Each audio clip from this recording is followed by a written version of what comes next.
All right, super. So I'm just going to kick off briefly, and then I'm going to hand over to Matthias. So my name is Laila Adwan Kamara, and I'm the team leader on this program on Ghana Small Beach Madie.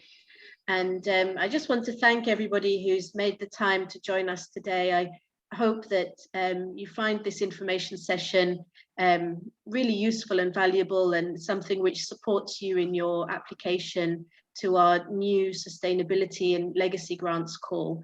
We're really excited about this grants call, and we're very much looking forward to seeing people's applications. So I'm really delighted to welcome everybody on the call today, and also those who are perhaps watching afterwards. Matthias. Yeah, thank you very much. Yeah, let me also take this opportunity to welcome all of us here, and I would want us to do some introductions, and I would introduce the Ghana Smoothie team that are with us here. I'll start from myself. I am Matthias Anenini, the grants advisor. We have with us Emmanuel. Emmanuel is the team leader. Emmanuel, can you introduce yourself further, and each one else on the team can introduce themselves? Thank you very much, Matthias. My name is Emmanuel Semensa.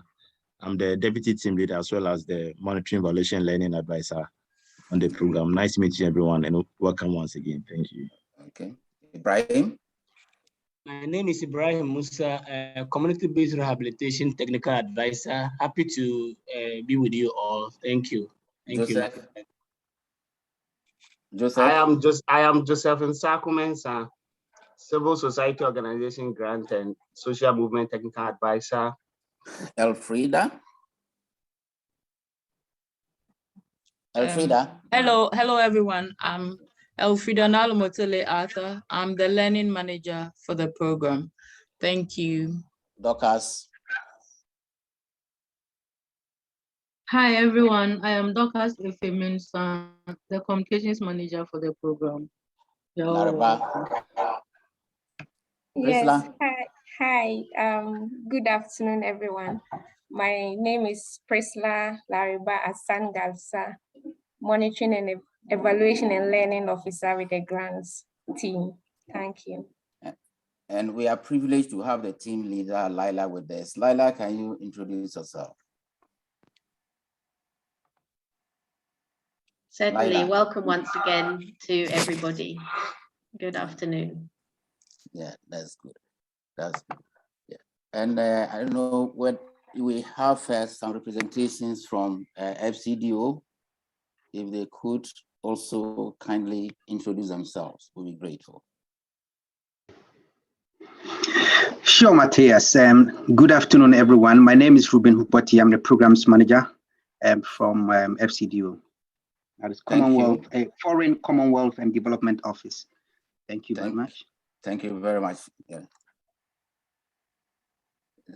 Is that anyone along with you, FCDO?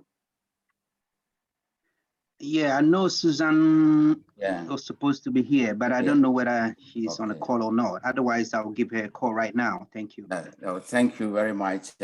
We also have some of our applicants, and I would kindly ask them to register on the chat so that at the appropriate time we would acknowledge them. Thank you.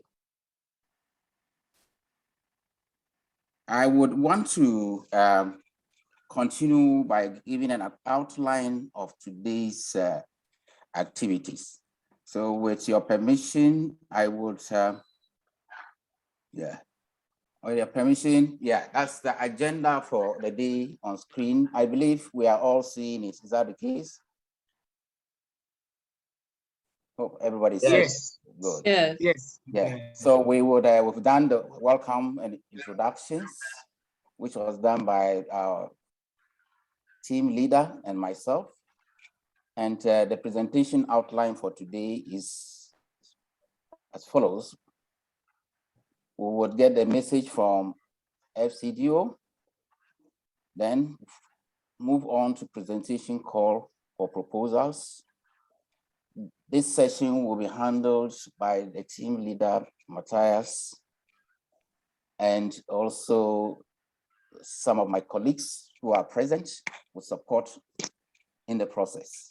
So we'll give you a synopsis of the program, the Ghana Smoothie program, also the call for proposals, that the sustainability and legacy grants, the thematic areas and resource allocation of the proposal. We will talk our granting principles that we will enjoin our applicants to be guided with when they are submitting their write-ups, then the eligibility criteria and how to apply for the grant. We'll have questions and answer sessions, and we will draw the curtains to a close. Any questions so far on the outline? Okay. So we'll move on to the next slide. A message from FCDO representation. So Susan, do we have Susan on the line yet? No, Susan is not online. She's trying to join now. I understand. Okay. So what we'll do is we'll do the introduction to the program, and then hopefully by then Susan will have joined before we move on to details about the call for proposals. Is that okay, Ruben? Sure, that is fine, Laila. Okay, that's fine. Great. So we'll go on with the program. Laila, can you lead us through that? Thank you so much. So I'm just going to give people a little bit more background about the program, Ghana Smoothie Dwumadie, which also stands for Ghana Participation Program. So this is a 4-year disability program in Ghana, and it has a particular focus on mental health. So the program is running from 2020 until 2024. So we're broadly speaking halfway through, and it's funded with UK aid from the UK government. And the program is a 5-partner consortium. The consortium is led by Options, and then our consortium partners are Basic Needs Ghana, Sightsavers, Tropical Health, and King's College London. And our program has 4 key areas of focus. So the first of these is all about promoting stronger policies and systems, and obviously with a real focus on the rights of people with disabilities and people with mental health conditions. So the way this looks in practice is, broadly speaking, that we're providing technical assistance to Government of Ghana. So for example, we have a technical assistance plan with the Mental Health Authority and also with the Ministry of Gender, Children and Social Protection, where we've agreed to work with them on specific areas of focus. And another area of our focus is around scaling up high quality and accessible mental health services. And some of the work that we've done in this area is around, for example, developing district demonstration sites where we're researching the impact, we hope the positive impact of having district mental health care plans. And also under this area of work, we're working to undertake accessibility audits of primary healthcare facilities to ensure that they're accessible to people with disabilities. Our third area of focus, and this is the one that is, I'm sure, of most interest to people on the call today, is around reducing stigma and discrimination against people with disabilities, including people with mental health conditions. And in this area, this is really where our grants program sits, and that our grants are primarily focused on helping us to deliver this outcome and to work in a really focused way around reducing stigma and discrimination. And then our fourth area of work is around generating evidence to inform policy and practice. And this again is another key area of work for us. So for example, we've worked here on the mental health investment case and putting together evidence, for example, as to why mental health should be included on the National Health Insurance Scheme. I can't see chats while I'm presenting, so if somebody needs to jump in and stop me, perhaps Matthias or Emmanuel could take that upon themselves. Okay, so on screen now, it probably feels like quite a complicated diagram. It's our theory of change. It is available in the call for proposals paperwork, so please do take a look at it in more detail. I'm not going to go over it in a lot of detail now, but essentially what it says is that we have some key inputs for influencing change. Those are really our four key areas of work, as I just described, and then some key strategies for making that happen, which includes working in a cross-sectoral way. It includes engaging with traditional and religious leaders. It includes having a focus on gender, and it includes, for example, working in a user-led way.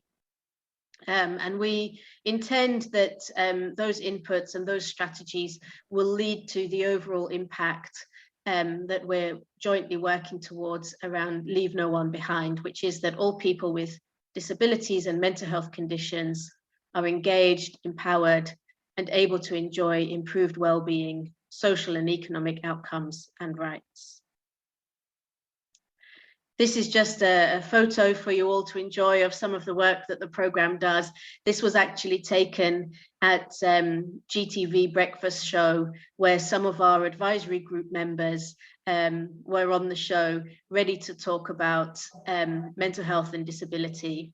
And for those of you who know them, we've got Wisdom, who is a lecturer and is deaf. We've got the sign language interpreter in the corner of the picture as well. We have Ajwa, who's a lawyer with Shiraj, and then we have Gertrude, who's the UNCRPD rep for Ghana, has just been re-elected, and we're very delighted for her.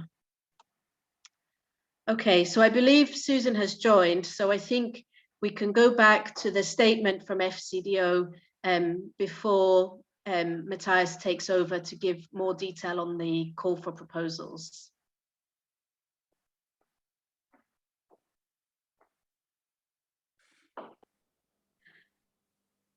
Susan, are you with us?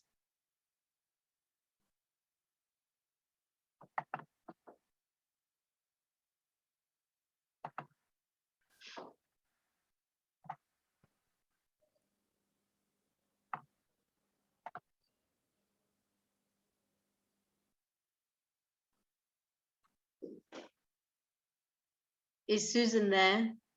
I think he's mute. No. Susan is muted. Oh, yes.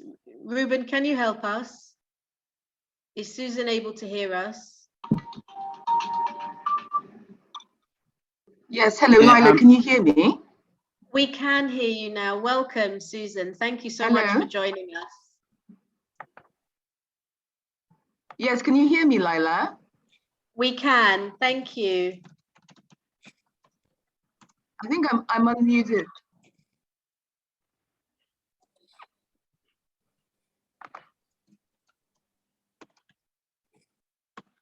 Yes, please go ahead, Susan. Okay, can you hear me clearly? Yes, please. Oh, brilliant, brilliant. Okay, so thank you everyone for this wonderful opportunity. I'll just say a few words on behalf of FCDO. Thank you, thank you. All right, so just want to say that this is a great opportunity, and you may know that the UK is supporting the Ghana Sumudi Jumide program. We have a strong record in leaving no one behind, in supporting programs that leave no one behind. And we firmly believe that the inclusion of people with disabilities is really the key to leaving no one behind. and that poverty and the Sustainable Development Goals will not be realized without including everybody. As you know, we're supporting the Ghana CBB Limited program, which is situated in the wider Leave No One Behind program, and is specifically designed and developed to ensure that all people with disabilities and mental health conditions in Ghana are engaged, empowered, and able to enjoy improved well-being, social, economic outcomes, and rights.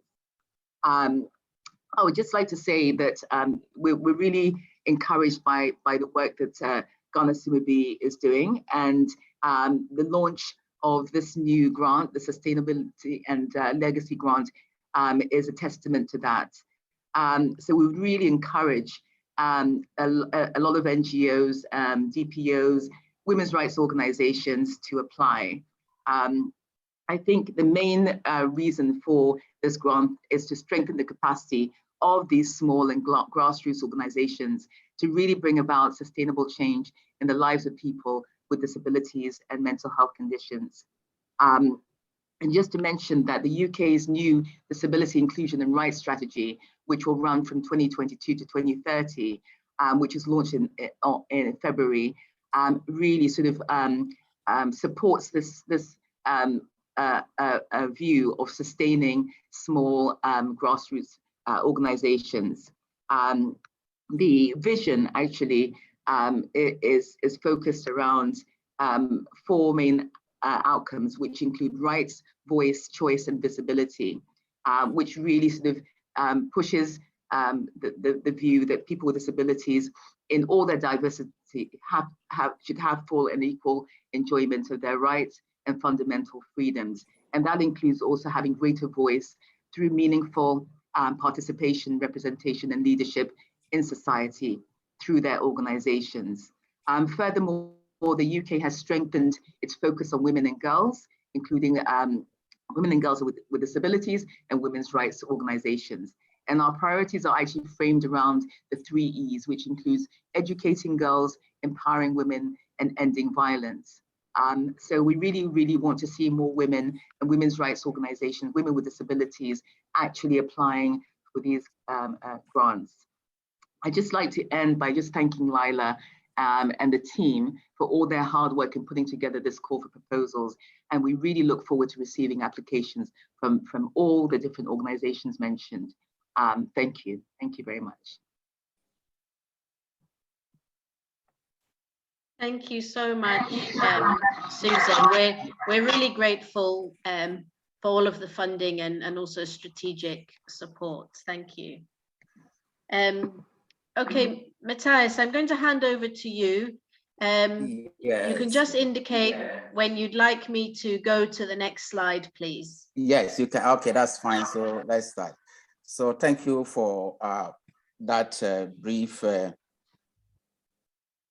introduction by Susan and the word of advice for us. We will continue with our presentation, the call for proposals on the sustainability and legacy grants for mental health and disability inclusion. Let's go on to the next slide. Yeah, the proposal sits on the fact that, like we've heard from FCDO, that the whole Leave No One Behind program is towards engaging and empowering people with disabilities of all diversity, especially mental health and women in particular, to improve upon their well-being and social and economic outcomes. However, when you look at the statistics, it so happens that just about 21% of people with disability in Ghana live with disability. So we have designed this third call proposal to address certain key issues. And these calls have been sent to the press. We've released it to the press on the 15th of June. That's last week. And it has been widely disseminated in the Ghanaian Times and Daily Graphic and other social platforms. Ghanaian Times and Daily Graphic on the 21st and 22nd June, respectively. As I indicated, we share these proposals with existing networks and partners and former applicants for the first and second proposal grants. We promoted the proposals again in the press and all social media outlets and shared it with our advisory board and other funders as well. At the extreme right, you see a sample of the dissemination, what was sent out, and it indicates clearly what the concept is and what exactly how you're going to apply, the deadline for application, as well as synopsis of our program. Next slide. Now, as I indicated, about 21% of the Ghanaian population has some form of disability.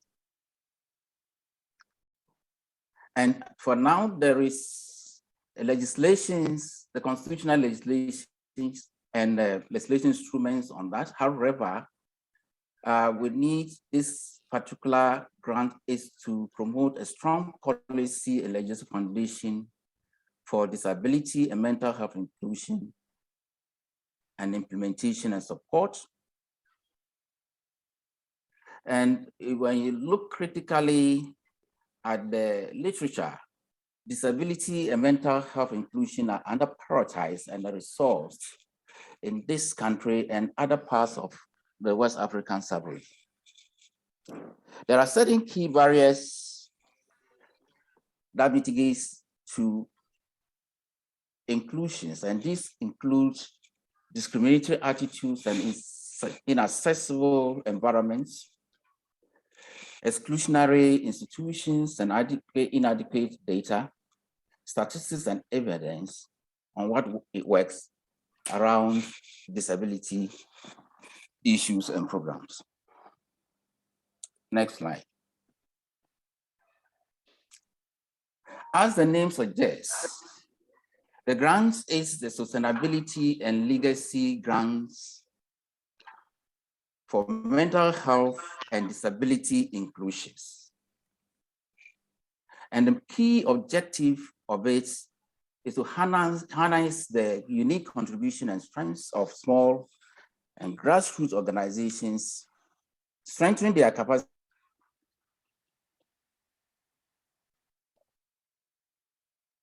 abilities, including people with mental health conditions, more especially women with disabilities or mental health. This has a direct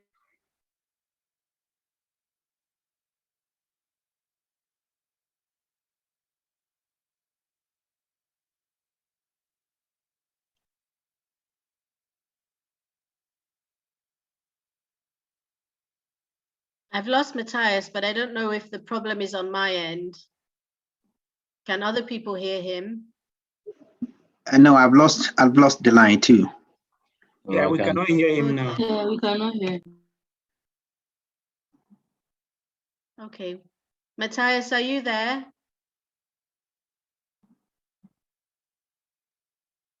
Okay, well, no matter. Let me pick up for him until he comes back. So, I'll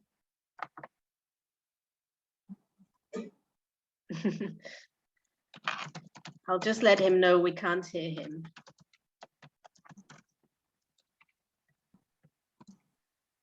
Okay. So, there are two specific objectives for this grants round, which complement the overall objective. And these are firstly to strengthen the institutional and technical capacity of small and grassroots self-help groups, women's rights organizations, and disabled people's organizations. And the intention of that institutional and technical capacity strengthening is to enable them to play a greater role in user-led approaches to claiming their rights. So particularly the rights of women with disabilities or mental health conditions. So that's the first objective, which is around strengthening the institutional and technical capacity of such organizations. And then the second specific objective is around improving the well-being of and empowering people, particularly women with disabilities or mental health conditions, through interventions implemented by these same organizations.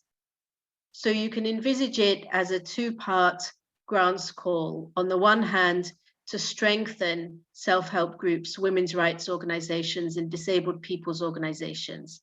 And on the other hand, for those same organizations to go ahead and to support and empower people with disabilities or mental health conditions, particularly women. So those are our key objectives of the grant.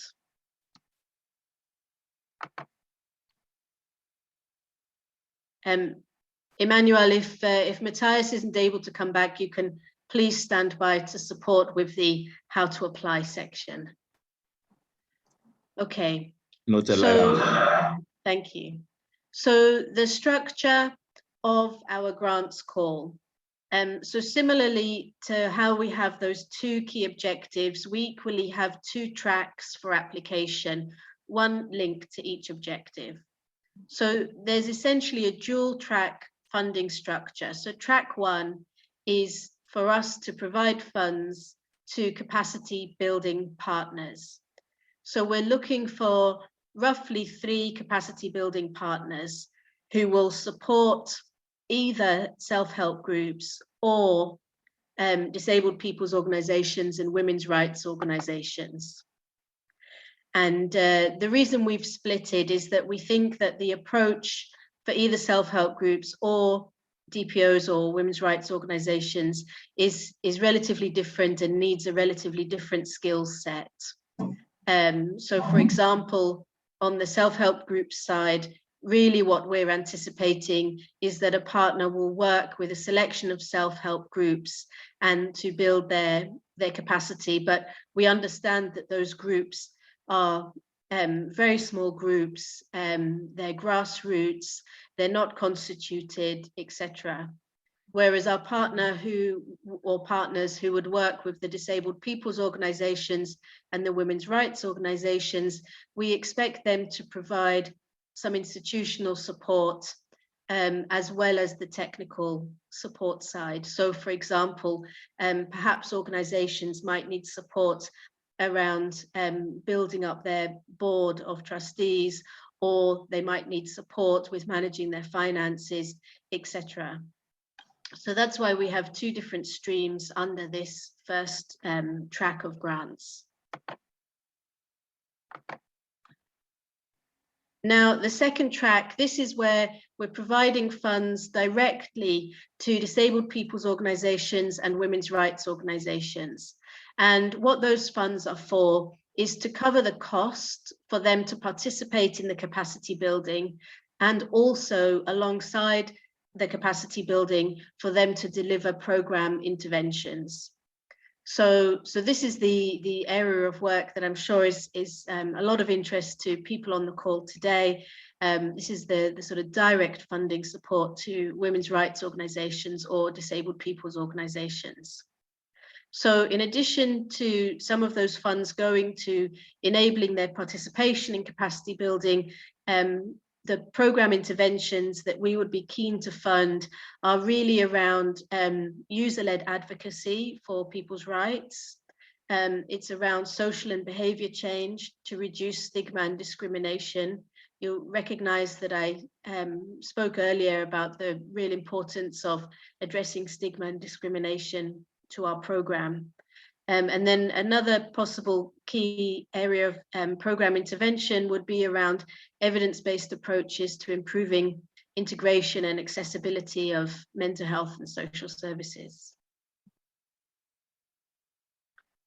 I'm just going to check in whether Matthias has been able to resume yet.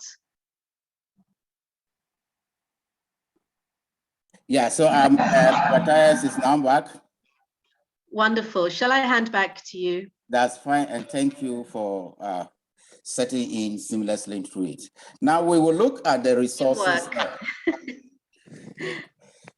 We look at the resources and duration of the grant.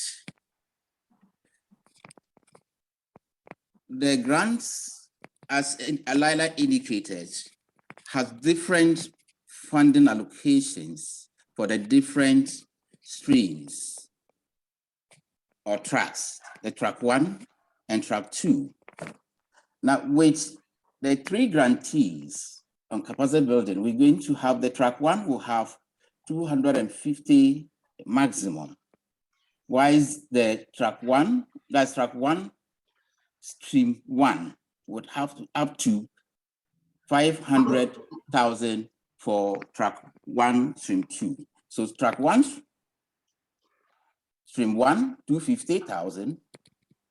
Track 1, stream 2, 500,000 maximum. Now, with the 5 other DPOs and women rights organizations that will be funding directly for a period of 12 months, just as the track 1, will be giving each a maximum of 150,000 for the DPOs and women rights organization. We're looking at a total approximated grant award of 1,700,000 Ghana cedis for this proposal. Yeah. Now, I would let us look at the grant principles. And I would kindly enjoin all those who want to apply to be guided with the below principles of Ghana's Money. It is participatory, and all applicants should demonstrate clearly a participatory approach in delivering the objectives and other key activities that they propose in their write-ups. A grant is also hinges on knowledge building. Sharing learnings with partners and stakeholders and the wider sector to support meaningful change. Capacity building is an integral aim of this proposal or this grant, and it's towards strengthening the capacities of DPOs, self-help groups, and women rights organizations. And it should be collaborative. The program facilitates structured collaborative reviews of grant progress and achievements with all its grantees, all its stakeholders, and all its other interested parties, partners, and our funders. Adaptability is also a key principle of our grants, on how we deliver our grants. And this involves involving disability and mental health policy environments. Next slide.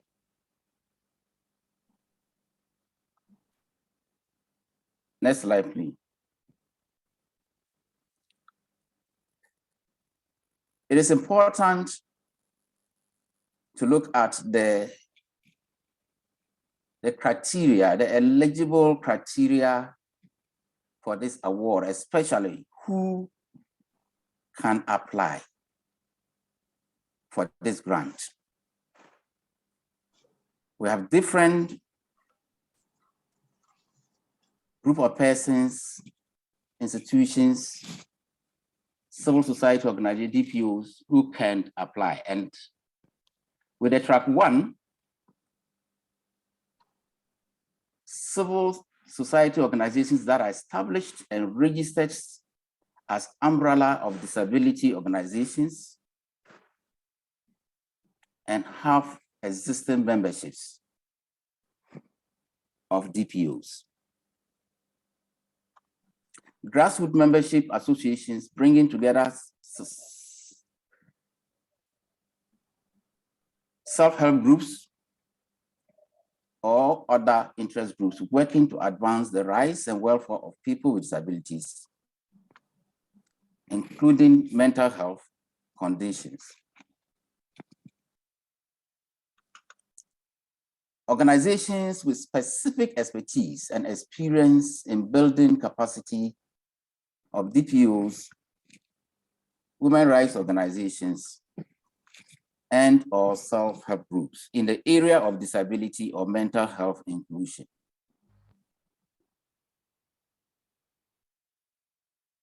And 4, organizations applying to build capacity of self-help groups must demonstrate existing partnership or affiliation with self-help groups that they intend to support. These are the key eligible organizations who can apply for the track 1. Let's look at the track 2.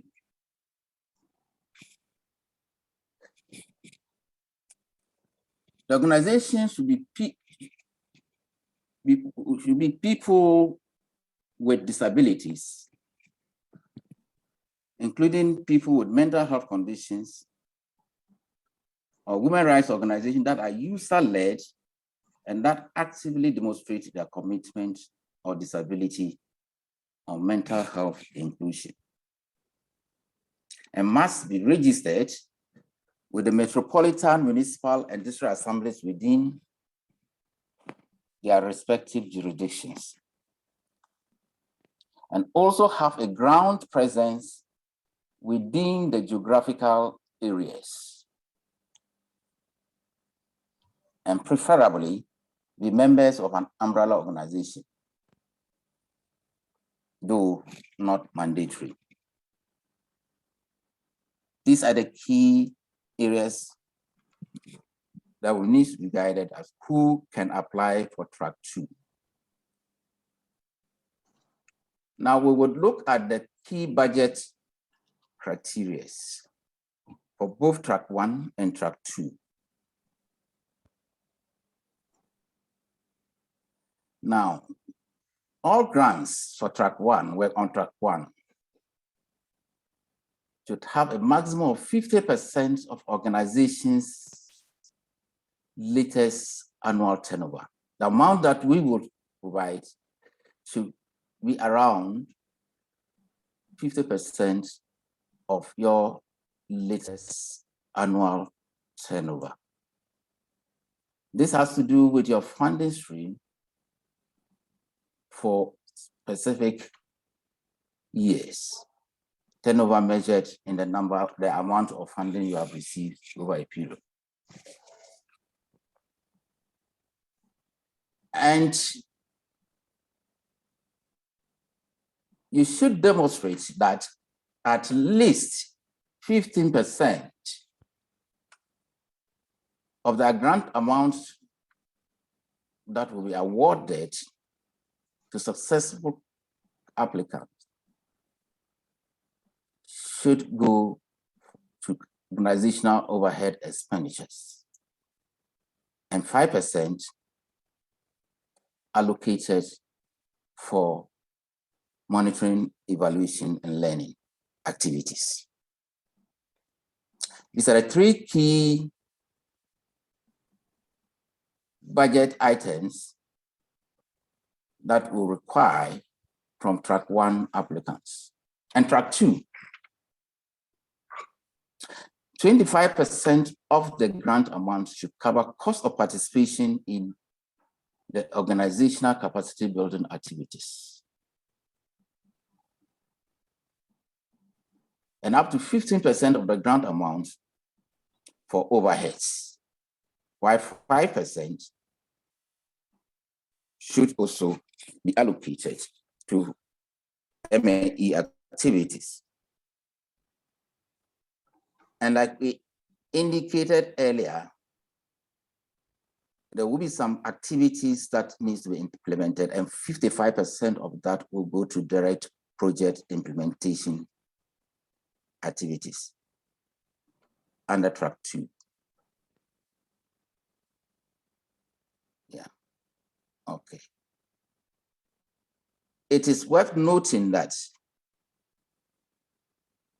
during implementation, all unspent funds are always returned to the program.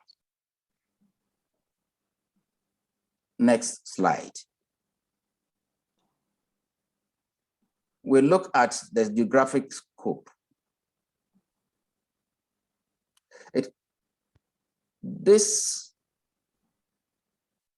grant is available to all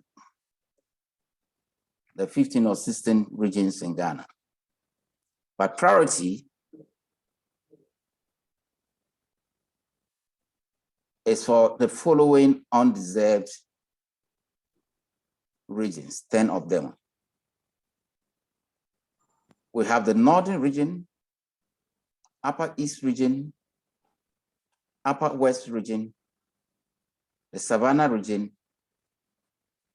Northeast region, Bono East region, Brona Half region, Volta region, OT, and Central regions. These are the undeserved regions that priority will be given. That notwithstanding, all other regions are eligible. Next.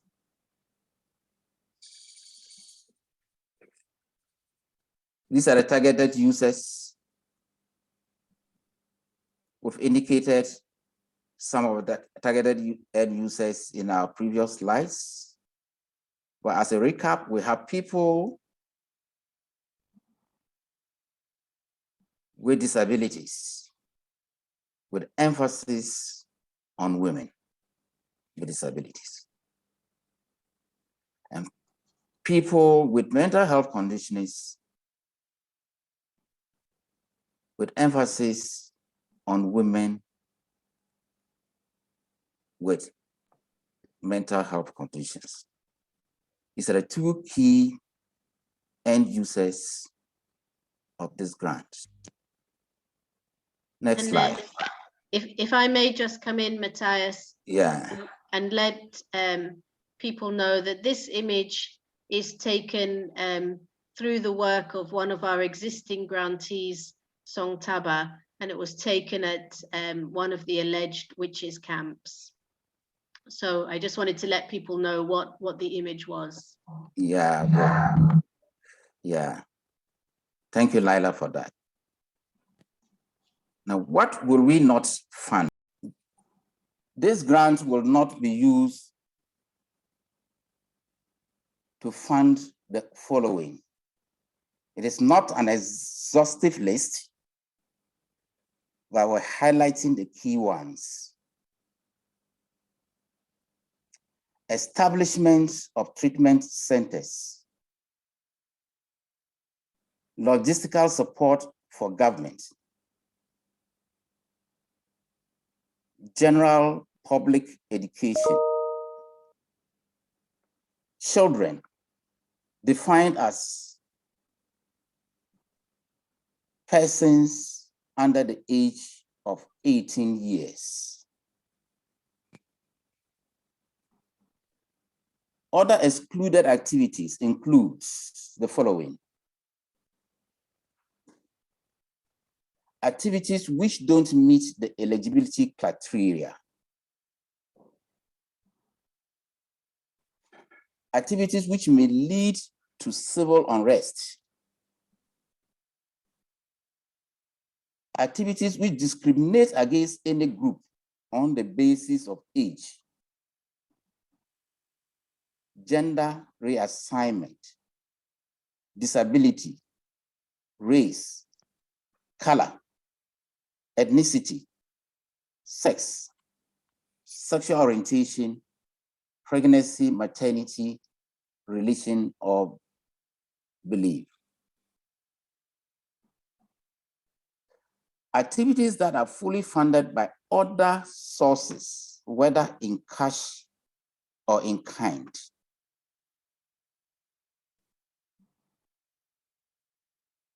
Costs incurred prior to formal agreement being executed, including those associated with preparing bids or grants proposals. That is, let me emphasize this, that is, we only accept costs that are incurred when we enter into a fully executed agreement with you. These are the costs that will be allowed under this grant, as long as they meet the eligibility criteria specified in the grants document. Next.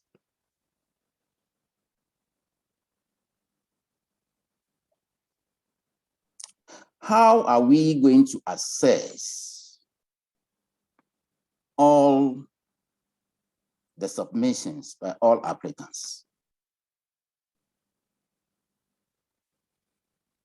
One is the applicant would have met all the eligibility criteria for the grant track applied for.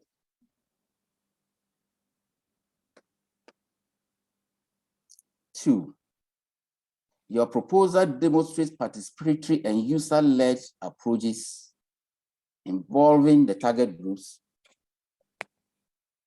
in particular women with disabilities or mental health conditions.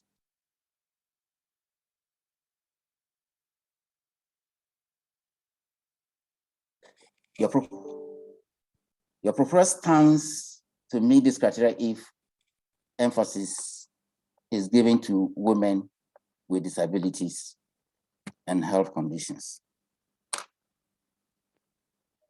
And your project demonstrates a robust approach to safeguarding throughout the implementation stages of the project.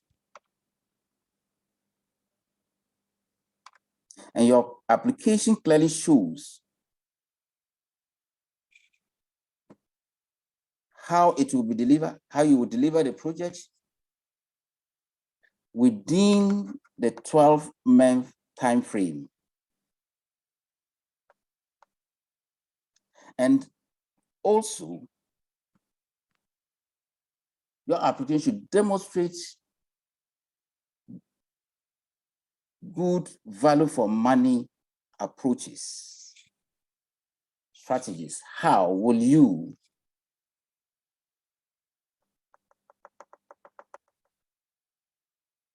demonstrate value for money when this grant is given you? And the applicant should show a strong track record or prior experience relevant to the proposal goals, objectives, and related outcomes. Both the applicant and the proposal demonstrate strong commitments to gender equity and equality. Gender must be a cross-cutting issue, and specific gender activities that would inure to gender equity and equality would be a plus. when assessing your proposal.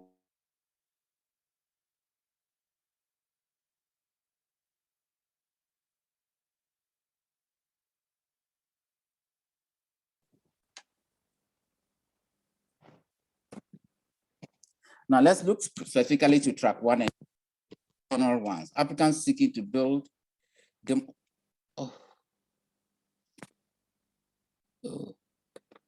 To build the capacity of the self-help groups, and they have existing relationship or affiliation with them, with the targeted SHs. The applicant must have existing capacity, experience, expertise in delivering organizational capacity development interventions to people with disabilities or mental health conditions.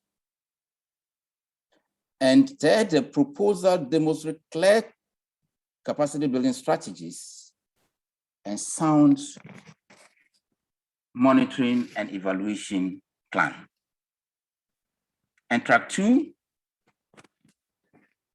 the interventions, the proposed interventions should focus on one or more of the 3 thematic areas stated in the call or proposal.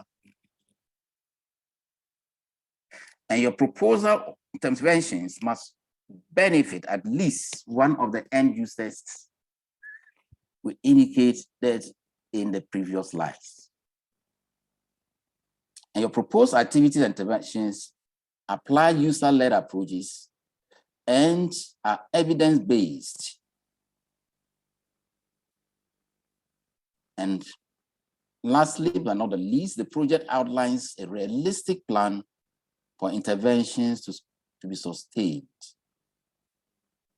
Your sustainability plan should be clearly demonstrated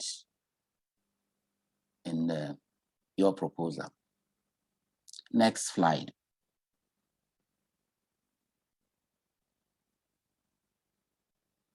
How do we apply for this grant? Next.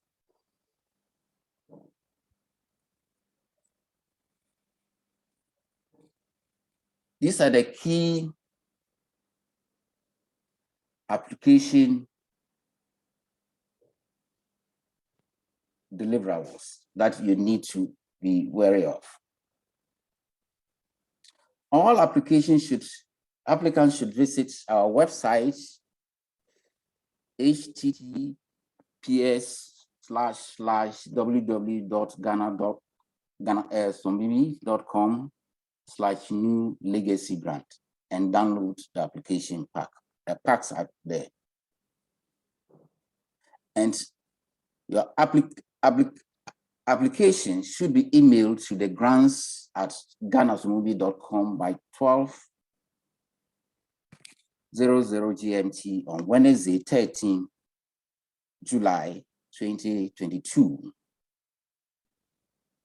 with all requisite accompanying documents.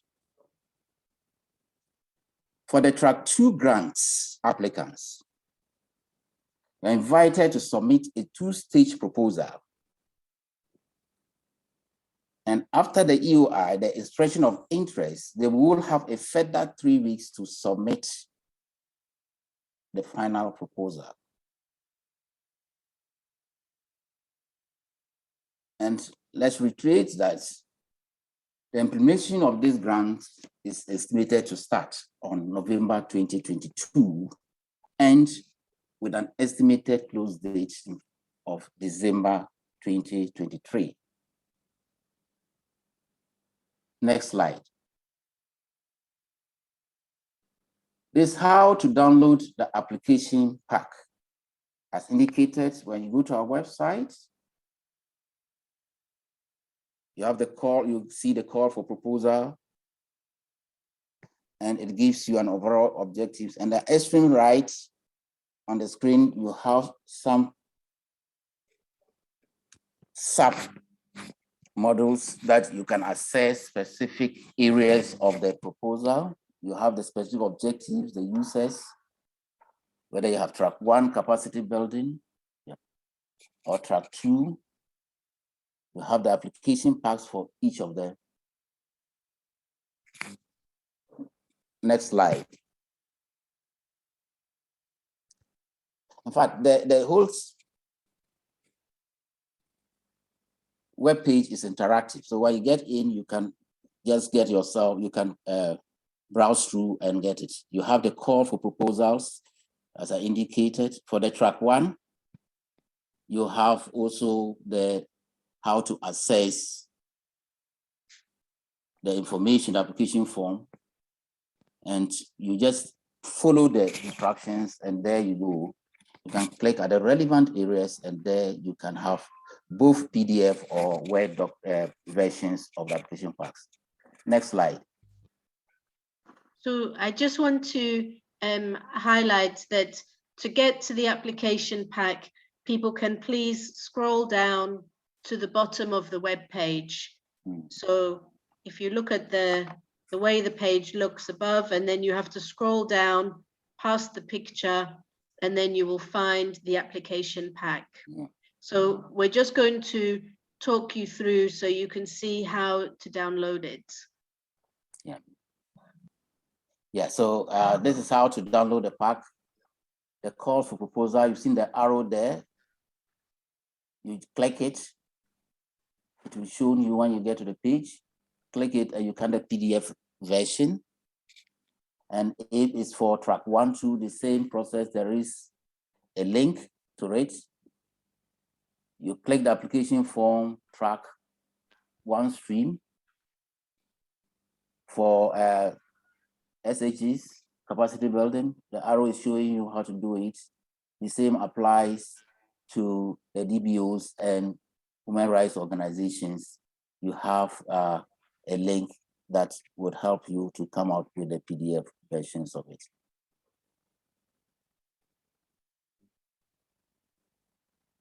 And after downloading, clicking the PDF, you would automatically come to this particular page. And this is the PDF version of the proposal. Yeah, so what happens, let me just help. So when the document that you're downloading is a PDF, so you see here when it's underlined, you click on it. And when it's a PDF, it's going to open in a new browser window looking like this. And then if you want to download the document onto your computer, you have to click the download arrow. You can, if you're able to see the screen, there's a little hand pointing to the download arrow for you. It's on the top right of the PDF document. And then what will happen is that it will download into your computer, into your downloads. And then you have to click on the save button. Hopefully people are able to follow on screen. And then what will happen is you'll see it appear at the bottom of your browser, but you'll also be able to find the saved document if you go into your downloads on your computer, and you'll see that it has been saved. And then you can move it into your own filing system as you wish. It's a tiny bit different when you're downloading a Word or an Excel document. So the Word or the Excel, so you click on it in exactly the same way. We're back to this page that everyone's already seen on screen. The underlined item is the document you can download. And then when you click on it, it goes straight down to the bottom of your browser. Hopefully people can see in the bottom left-hand corner that the document downloads immediately, but then you'll find it in the same downloads folder as you would find the PDF document. And then again, you can open it from here, you can save it as you wish. So I'll hand back to you, Matthias, to go through the content of the application pack. Yes, so let's look at the content of the application pack. You have the calls for proposal, the application form for track 1, stream 1, that's the capacity building for the self-help groups. We have that for the track 1, stream 2, that's the capacity building DPOs and women rights organizations. You also have the expression of interest for the track 2. So applicants will require to complete either one of the application forms or the EOI, as for the track 2. So depending on whichever track you are interested in, you just access that particular application form, right? And again, the pack includes other documents.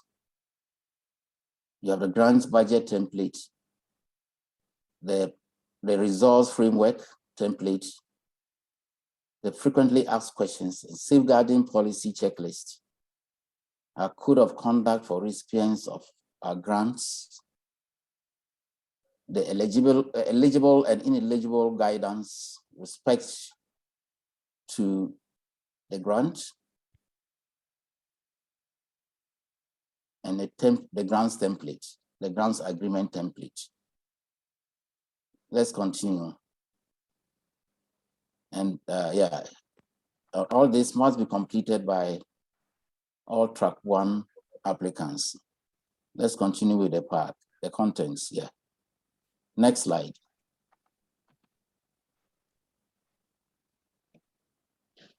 Now let's retrieve the fact that when you successfully submit your application, it is not a funding commitment. It's not a funding commitment. It's just the beginning of establishing whether we give you the grant or not, whether your application will be successful or not. It's not a funding commitment on our side. So the decision as to whether to fund you or not will be based on a review of your application. It's based on merit and also the assessment of your organizations, among other key criteria that we will put in for assessing your grants, which we have looked at in previous slides. Good. Next slide. We are now on the questions and answer sessions, and I would ask Ibrahim to lead this session. Ibrahim. Yeah. Thank you, Matthias, and thank you, Leila, for great presentation. So this is the time that many people have been waiting for. The opportunity is now here. The floor is open for Q&A. You can ask your question from A to Z. If we are not able to answer at this moment, trust us, we will get back to you, but the floor is open. We had earlier seen a question posted by Mr. David Awini,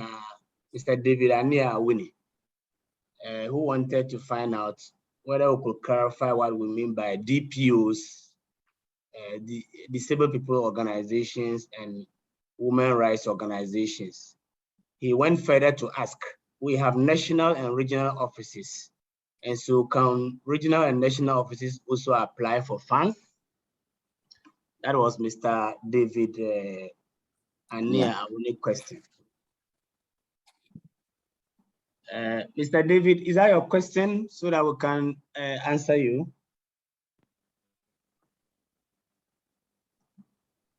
Yes. So good afternoon, everyone. Good afternoon.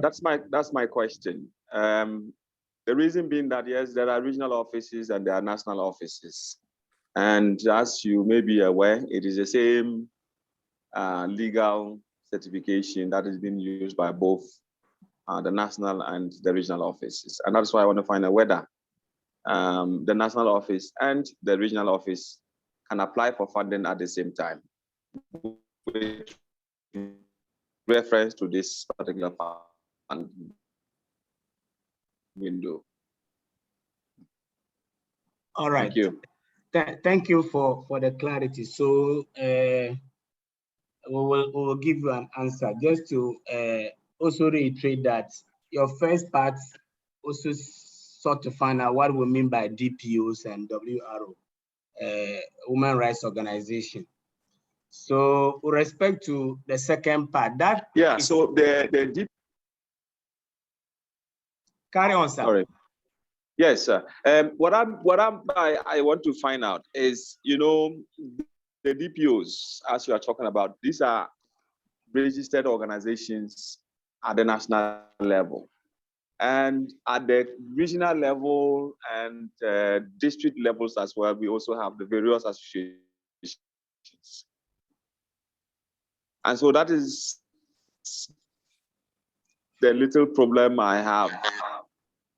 That's why I said you should kindly clarify by DPOs and then the women rights organizations. So may I come in and support with the answer? Thank you, Leila. Please go ahead. Yes. So this will depend really on a number of different factors. So the first one will be about your own constitution and whether within your constitution, your national body is happy for regional or local bodies or offshoots to apply for funds directly. So that's very much an internal issue for the relevant organization. And secondly, it will also depend whether the regional or local body meets the eligibility criteria in terms of being incorporated as an independent entity and registered locally. And if it isn't an independent entity, then we would counsel that application goes through the national body, but with a focus on that particular area. So it would require the sort of regional or local branch to engage with their national in order to put the application through.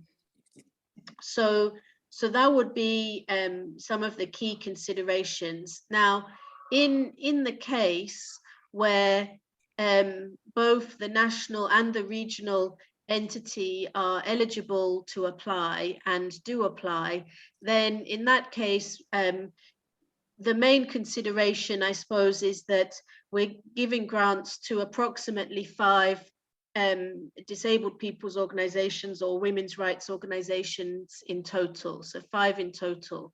So generally what we suggest to organizations is that they prioritize the key application that they want to make, the one that they think is most important or most impactful, because given that it's a competitive process, it would be generally difficult for a funder to justify giving a grant to both the national and the local entities. But that's not to say that it's impossible, it isn't. But we just think that probably it's better for applicants to prioritize their application. And that also saves them on time and effort because they're doing one instead of multiple. I hope that's helpful.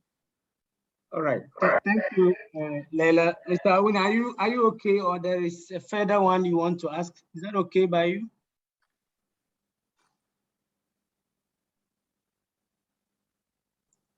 Yes, that's okay. Thank you.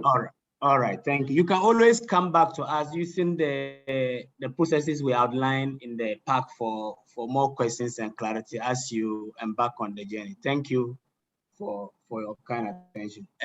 Another question has come in.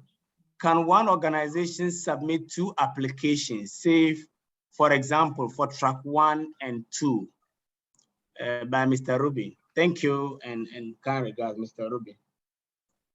Leila, do you want to start or we should start? No, I can help with that one. So again, it's the similar approach to, as I said earlier, it's a competitive process, and we really recommend that organizations focus on their primary area of work or the primary project that they would like to get funded, and they focus on that. If you make 2 applications, you know, it would be a relatively rare situation where we would fund 2 from a single organization. And bearing in mind, the question was specific about track 1 and track 2, but we think it would perhaps be a bit confusing for an organization to say that they can apply under track 1 and capacity build others, but at the same time, they want to take advantage of having their capacity built under track 2. So they would be building their own capacity. So I'm not sure that that would be a tenable situation, although exceptions can also apply depending on the sort of regional and district structures of various organizations. And thank you, Leila. If I would also join it, just to also urge that, because also there are limited opportunities for applicants to also give opportunity to others. Even if you have capacity to even apply for 2, you may just want to, like Leila said, give a lot of attention to 1 that can qualify and give another slot to somebody that you let others also get. Thank you. And thanks to Leila. The floor is still open. We are keen to hear your questions and to provide support as you I saw a make hand, your applications Ibrahim. in. So Yes, Samira. Yeah, hello, good afternoon, everyone. Good afternoon, sir. Yeah, first of all, I would like to say a very big thank you for the amazing presentation. Okay, so my question is with respect to the outlined requirements regarding the application. So what if in a situation whereby an organization that is not thematic, but they are a sectorial organization, meaning that they don't only focus on one, what do you call it? They are sectorial, as in every civil society organization, they focus on building their capacity, regardless of where their thematic area is, where they are focused on, but they can deliver. So I would like to know, would that particular organization be eligible to apply? They have the capacity to deliver, but it's just that they are not focused just on they outline the DPOs, and then they focused generally on civil society in building the organizational capacity of civil society across the region. So that is my question. I don't know whether it's clear enough or I should explain further.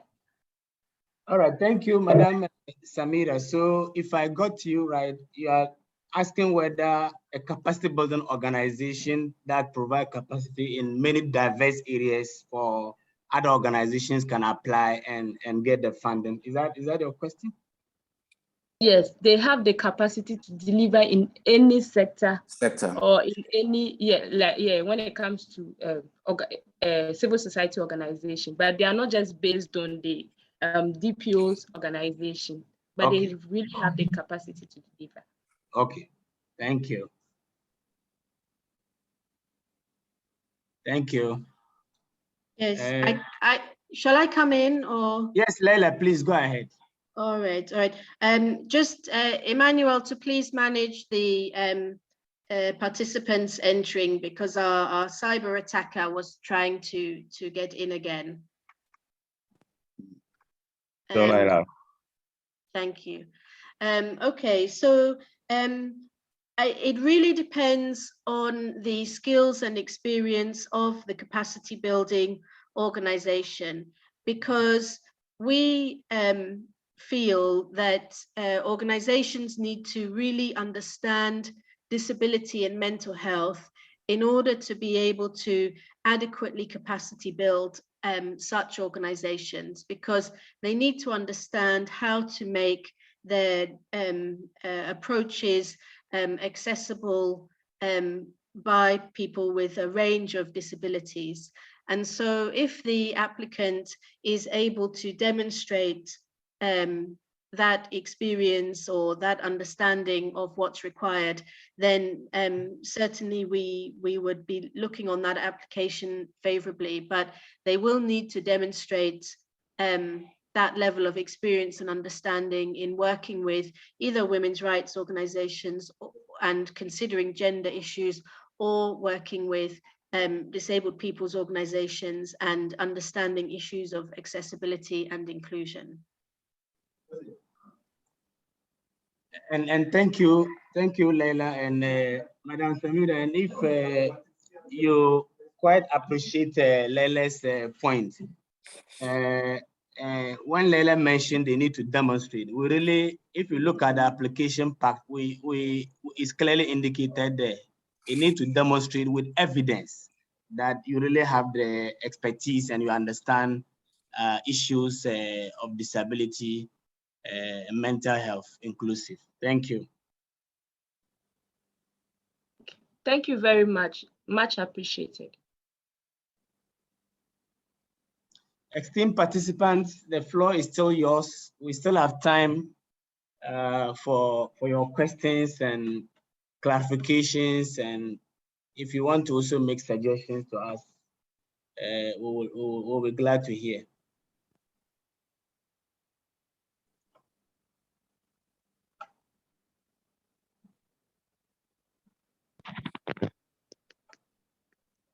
Hello.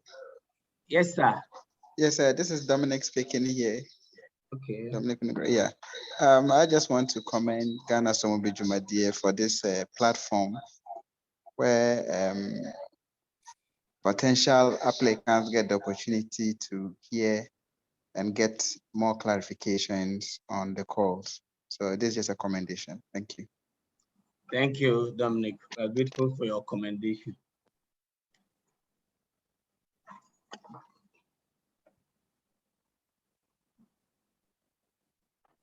I think Richard had his hand up. Okay. Richard? Please, yeah, go ahead, please.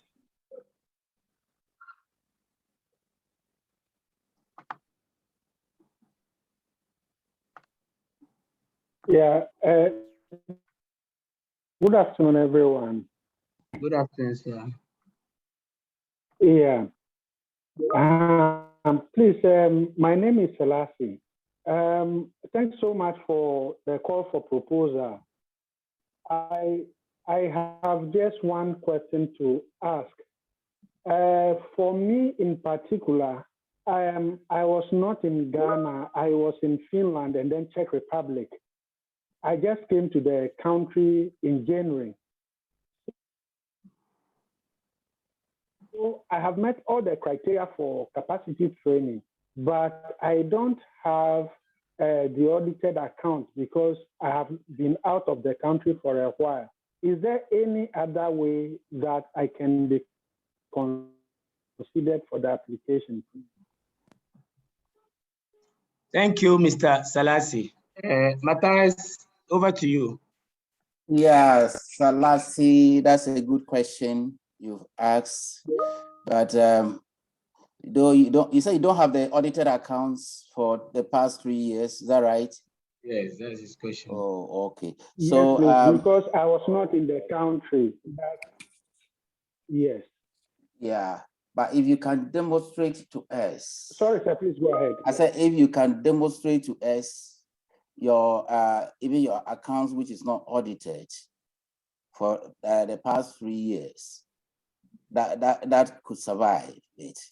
And also we would indicate clearly some of the key proxies that could be used in place of audited accounts in an FA, in a question and your question and answer sessions pack. So just look up to that.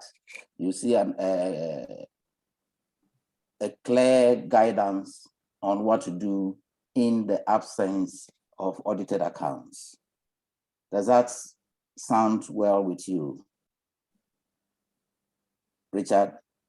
Yes, please. Maybe I'll just have to clarify a bit. For the past years, because I was not in the country, there was no other activity. I was rather practicing outside Ghana. So I just came back to continue from where I left off years back. Okay. Yeah. Yeah. Okay. So we would address this issue in the question and answer sessions. So just be looking out for it. You will see an updated criteria or proxy criteria for you, those who don't have audited accounts. But this is a legal requirement by the laws of Ghana. Right, it's a legal requirement. Yes, so whatever we're going to do would not entirely jettison this particular criteria that the country requires. Everybody, the government of Ghana requires, yes. But we would certainly give you a direction as to what to do in the FAG search pack updated. Is it okay for you? Richard, is that okay for you? Thank you, sir. Yeah, so just be looking out for it. You will see an updated version of it. Thank you, Mr. Salasi, and thank you, Matthias. So the floor is still yours, esteemed participants. Keep the questions coming. Any show of hand?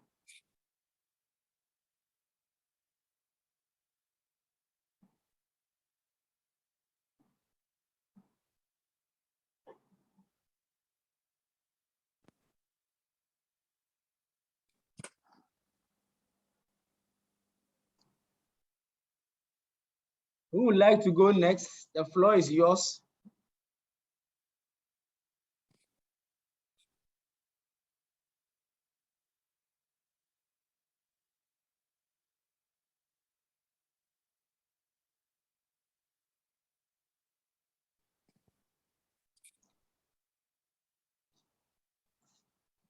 Any further questions from participants?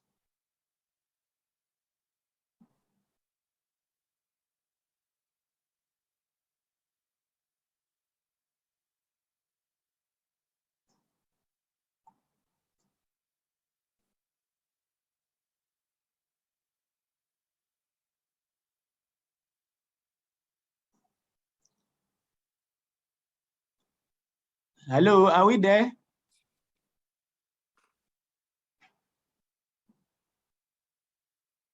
We can hear you, Ibrahim, but it seems that the presentation was very clear and detailed, and there don't seem to be any further questions from our participants today. All right. So if that is a comment to take participants, then I'll hand over back to Matthias to take up the next steps, if that is okay. Matthias, over to you. Yeah, thank you, Ibrahim, for the great facilitation. And we have just getting close to the end of our session. And the next section will be closing remarks from our team leader and FCDO. So I call on Laila to give us the closing remarks. Thank you so much. Thank you everyone for your participation today, and thank you to the team for all of the hard work that they've put in putting this call together, and thank you in advance to all of the applicants who we're very much looking forward to seeing those applications come in for our review.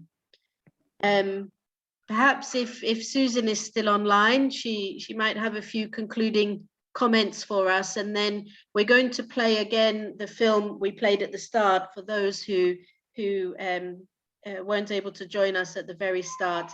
The film is just for your enjoyment, entertainment, and for you to see some of the work that previous grantees have been able to do. So Susan, are you still here? Yes, can you hear me? Yes, we can. Yes, we can. Okay. Yes, just thank you so much again for putting this together. I think it was a great opportunity for those who are interested in applying to hear exactly what they need to do to actually apply for the grants. I think it's a wonderful opportunity. I really hope people will really, share this with their networks and get as many WROs and DPOs, self-help groups, different actors to apply. I just want to emphasize again, the UK is very, very keen on strengthening these groups, and specifically because our program will be ending in 2024. So for us, we really emphasize sustainability. It's crucial that we build these organizations up to basically really sort of build on the gains that we will be making. Hopefully they will be able to take this forward in the longer term. And as I said, our new strategy really sort of emphasizes this, the importance of supporting these groups in terms of promoting their rights, their voice, their choice, and their visibility. And really making sure that through that there'll be more meaningful participation, representation, and leadership across all these organizations. So once again, thanks to Ghana Sulubi Jumedier, thanks to the whole team, Lila and everybody involved. And we look forward to your applications. Thank you very much. Thank you so much, Susan. So we're going to play our short film again. People are, of course, free to go. But if you'd like to watch it, please do. And of course, feel free to leave at any time.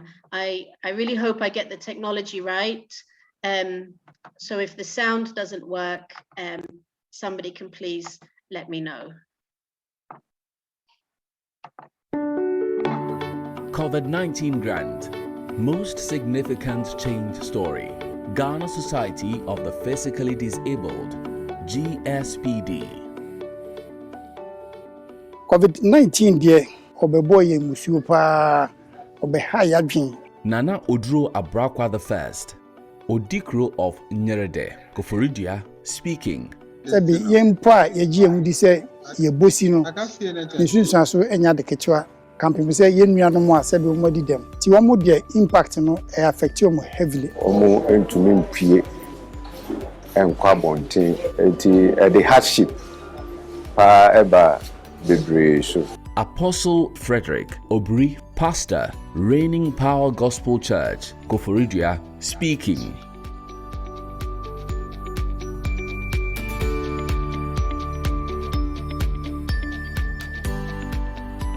Yana anyene dakra no pa yesore so no school, no market, nothing. Samuel Dongpo, tailor and member, Ghana Society of the Physically Disabled, speaking. Me pamade say me fa how be bremu obi nkwa soro obi nkwa adwo obi nkwa ye impo abra atare ba ko po no apama a charge me a family member me the head na eyeden sanya yare ne sha ase ne yetete wa amayaman so.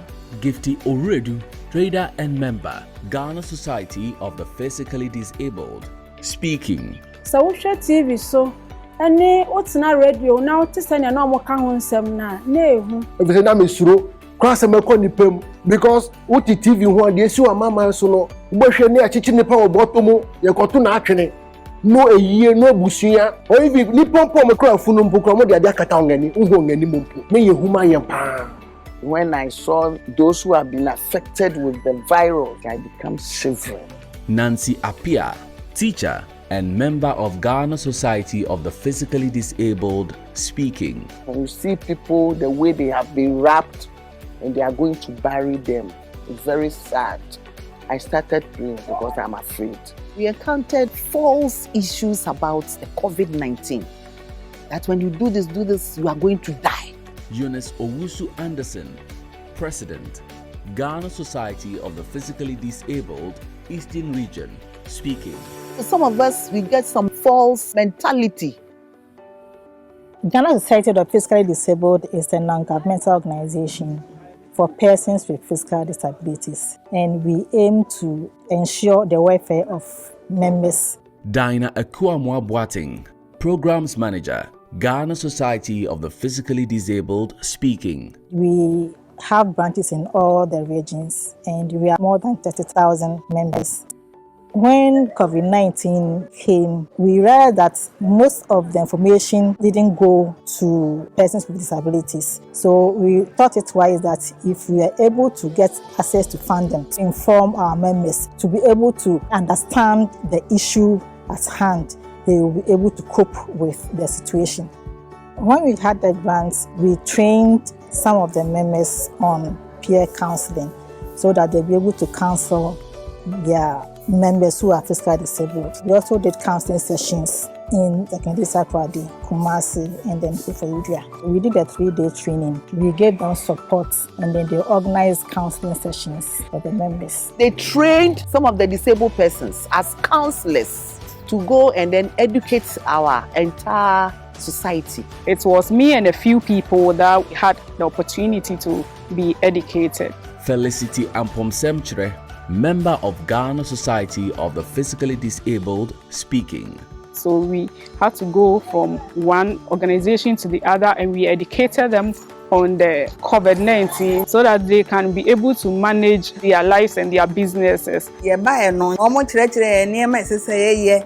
Yadidi, member of Ghana Society of the Physically Disabled, speaking. We were taught how to use some of the PPEs like the nose masks, the sanitizer, and others. How much did I say? Miritie be me say ohoro wonsa.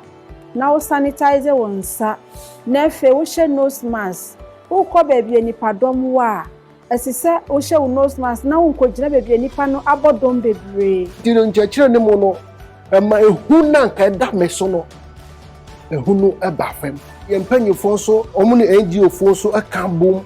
Nioma ehia ya setrem no omo de kakra so boyen kakra kosi se enemere covid no akofam kura eware da so ekura yemu ekono aboyan bebre. We have on record 74 members who have been trained in peer counseling. For those who have been trained, they have been able to build their capacity on any pandemic apart from the COVID-19 that may arise in the future. Also, because they've been trained on counseling, they are also able to counsel members on other issues that may bother them.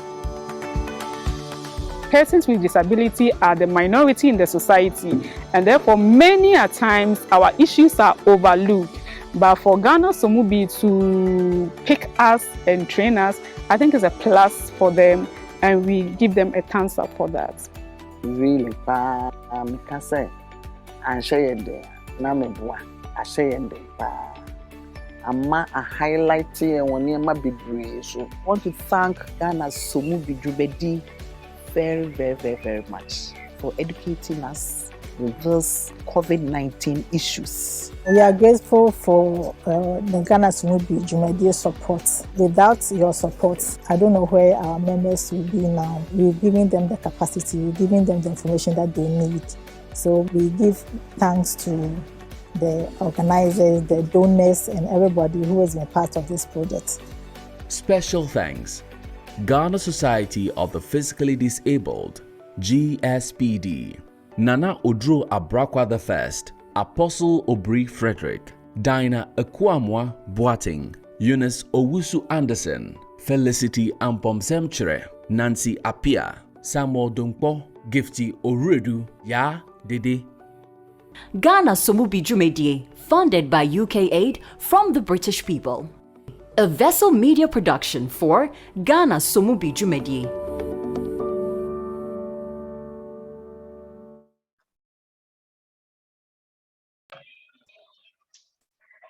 Okay, that's our opportunity to thank everybody once again and to close the session. Once again, we really appreciate all of the contributions and look forward to the applications that will come through before the closing date. Thank you and have a good afternoon.